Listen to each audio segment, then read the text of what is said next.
માંજલપુર વિસ્તારમાં વટ સાવિત્રીની ઉજવણી કરવામાં આવી ત્યારે વડોદરા શહેર માંજલપુર વિસ્તારમાં આવેલા કુબેરેશ્વર મહાદેવ મંદિર ખાતે મહિલાઓએ વટ સાવિત્રીની ઉજવણી કરવામાં આવી।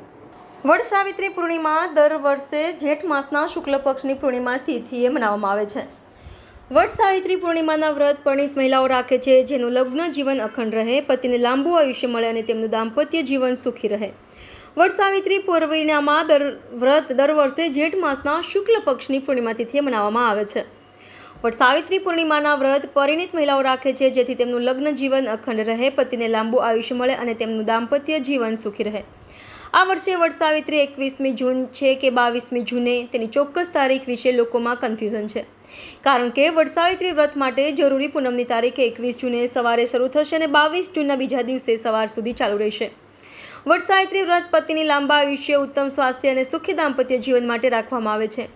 આ વ્રતમાં દેવી સાવિત્રીએ સત્યવાન અને વડની પૂજા કરવામાં આવે છે। આ દિવસે સત્યવાન અને સાવિત્રીની કથા સાંભળવા અને વાંચવાની પરંપરા છે। આ દિવસે યમરાજનું પણ પૂજન કરવામાં આવે છે। ત્યારે વડોદરા શહેર માંજલપુર વિસ્તારમાં આવેલા કુબેરેશ્વર મંદિર ખાતે સૌભાગ્યવતી મહિલાઓએ સાવિત્રીની ઉજવણી કરી વડની પૂજા અર્ચના કરવામાં આવી હતી। મોટી સંખ્યામાં મહિલાઓએ આજે વટ સાવિત્રીનું વ્રત કરી વટ સાવિત્રીનું વ્રત કરવામાં આવ્યું હતું। Reporter Rahul Rajput, one news, Vadodara.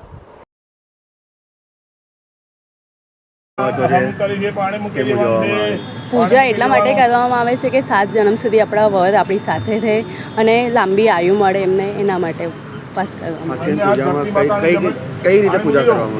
પૂજા બધી વિધિવત મહારાજ કરાવે છે કે આપણે વડની પૂજા કરવાની છે, ગણેશજીની પૂજા કરવાની છે, એવી રીતે બધી વિધિવત પૂજા કરાવે છે।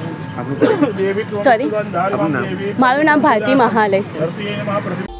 Subscribe now and press the bell icon. Never miss an update.